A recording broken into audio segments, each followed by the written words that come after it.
I'm gonna be completely honest with you guys. I've already recorded this video once, and this is the second time that I'm recording it because the first time I recorded it, I was so low energy that I couldn't even get through my own edit.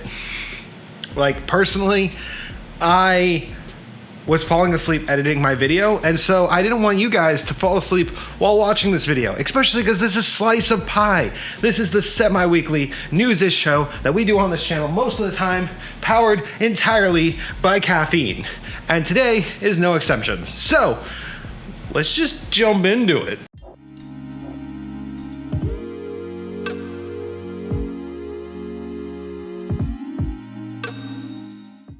How is everybody doing today? I hope you're doing well. Honestly, it has been extremely busy. My work has been doing this thing where they make me work during the daytime instead of at night, and it has resulted in me getting virtually no sleep. And yeah, it's really screwed my entire production schedule off. Like, again, I looked at the videos that we published, and I only somehow published 2 videos even though I had 3 scheduled. Honestly, I don't know where this last week went, to be completely honest. So, yeah, I'm just too busy. But let's actually talk about the tech and gaming news, because we actually have some really awesome big stories to talk about. First one is going to be actually Nvidia. You see, Nvidia put a countdown on their website that was counting down to the end of this month. Now, we've pretty much found out exactly what's going on. Nvidia is going to be launching the 3090 this month, or next month, September. And they're most likely going to be launching the 3080 Ti and 3080 as well. The press event will be actually revealing these high-end GPUs, the brand new power connector for them, and most likely the pricing, availability, and shroud design. That being said, we've actually seen all of these things. The shroud has pretty much been confirmed, and it is a chunky piece of tech. It is a triple slot design with big, massive metal heatsink pieces and that weird blow-through fan that we saw in the leaks from a while ago. It's taller than the current lineup, and it's a really big beast of a card. Not to mention, we do know that this weird 12-pin connector that they've been rumored to have is actually real. Seasonic accidentally leaked it, which means, well, your power supply isn't going to have a native connector for these new GPUs, which kind of sucks a lot, especially because in reality, power supplies really haven't changed all that much, and the new PCIe connector is kind of a weird thing that Nvidia is pushing. That being said, they are actually selling an adapter that will adapt the pins to the correct pinout for it. And then, what about custom cables? I didn't even really think about that. Custom cables would actually be a problem because currently configurers aren't set up for them. Oh my God. Nvidia, what are you doing? Why are you disrupting everything? We also know that there is going to be an event next month, which also lines up with those rumors that we discussed a couple of weeks ago about there being a GPU launch once per month until the end of the year. So it looks interesting. We also got pretty concrete pricing for the 3090. There was a rumor that I didn't report on last week because it was just so outrageous, where somebody said it was going to cost $2,000. I'm going to be real with you guys. I don't suspect that it's going to cost that much at all. In fact, I think if anything, the Titan will most likely be that $2,000 card. No, the price that I'm seeing that I do think is real is $1,399.99. So we know pricing, we know what it looks like. Really, Nvidia only just has to tell us when it's coming out, and here it comes. And honestly, if I can be real with you guys, I'm fascinated to see how this goes, because currently Nvidia does not consider AMD competition, but Big Navi is rumored to actually compete pretty well. And is it going to be to the point with like a $1,400 GPU as your flagship, you've actually kind of gone past the point that most people would build with. I mean, there are more builds than I can count. That's their entire budget. I am a little interested to see what happens. AMD did also launch something this week. They launched the A series motherboards for the 5000 series parts. So the A520 is out and it's cheap. That's exactly what it's supposed to be. It's cheaper than the B series. And other than the first generation, we really haven't seen it all that much. And so it's nice to actually see that there are going to be some budget options for your 3000 series chips. But that being said, A series motherboards cannot be overclocked, so there is a drawback to utilizing them over something like a B550 or an X570. Intel had a press briefing in which they revealed their GPUs are not dead. In fact, they are very much kicking, and they have a roadmap that they may never actually achieve because, let's just face it, they haven't hit any deadline in a while. They are planning on releasing the dedicated graphics for gaming in 2021, meaning we have to wait till next year to see how Intel is going to compete against AMD and Nvidia, who are currently launching cards.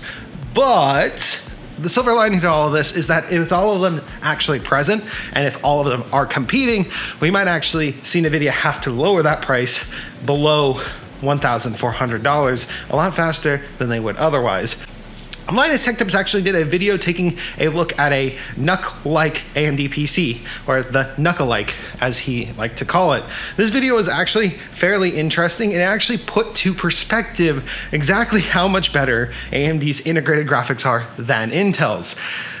It honestly shocked them in the video how much better this thing ran than an Intel integrated chip, which makes me more excited to see what happens when we finally get the 3000 series APUs, which are rumored to be even better than the 2000 series APUs when it comes to these things.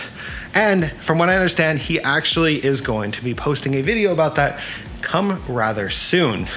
But speaking about AMD NUC-alikes, there actually is a couple that are coming out from a couple of other brands that I do know about. The ASRock Desk Mini PC seems to be pretty interesting. Currently, we do not have pricing for it, but they are saying that they are going to be releasing soon, and there are listings for them on Newegg, but the pricing is still TBD, so we don't necessarily know when it's going to be coming out. EK has been busy as usual.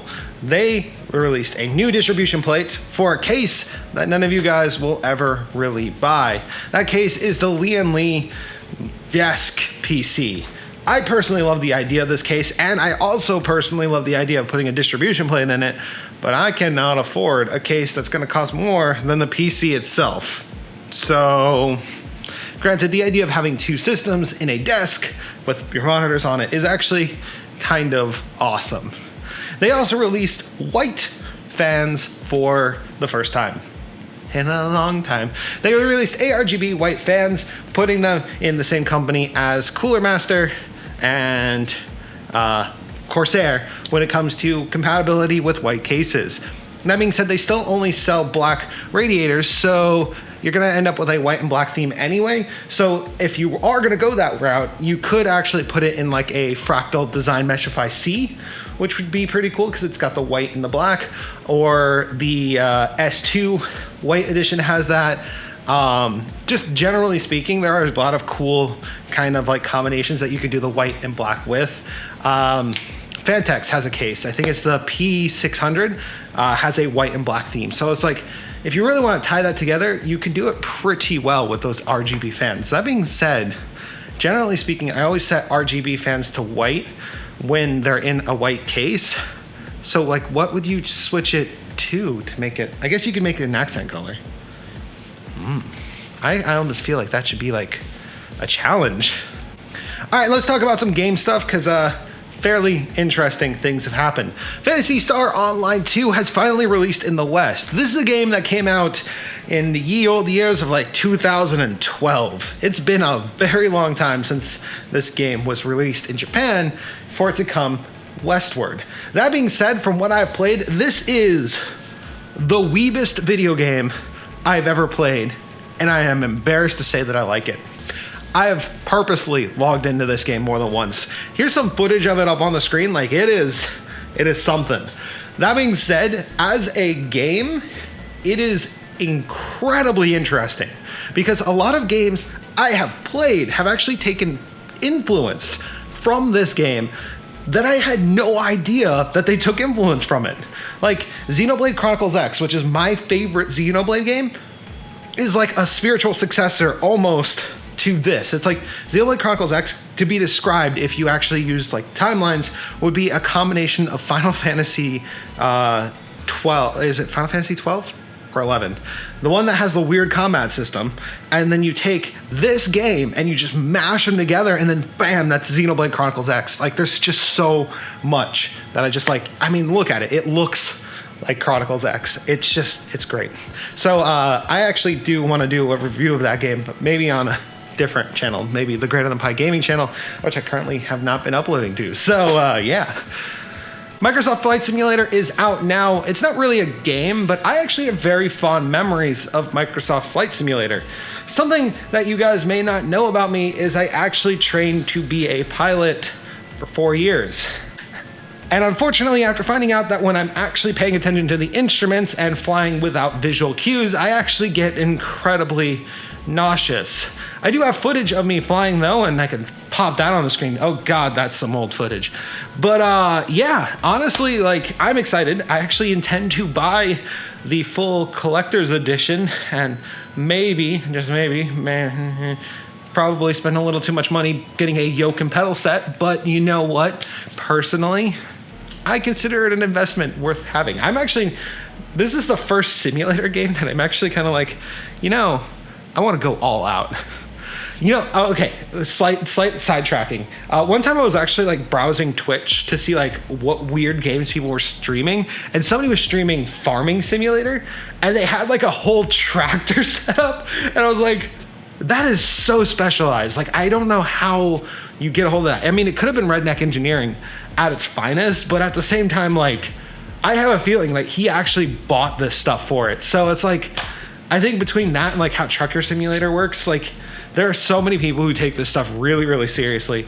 And I may experience a little bit of that world, but I'm going to be completely real with you guys. I honestly don't have room for a permanent setup. So whatever I do has to be something that has to go up and down regularly. So maybe it's something that we'll talk about in the future instead of the now. And that's going to wrap it up for us because that camera is taking over 2 minutes. So thank you guys for watching. If you enjoyed watching this video, you can leave a like, comment, subscribe. I do content like this twice every month or once every 2 weeks. And yeah, I've got stuff coming, but I won't commit to dates because my work is trying to kill me. So thank you guys again. Wolfie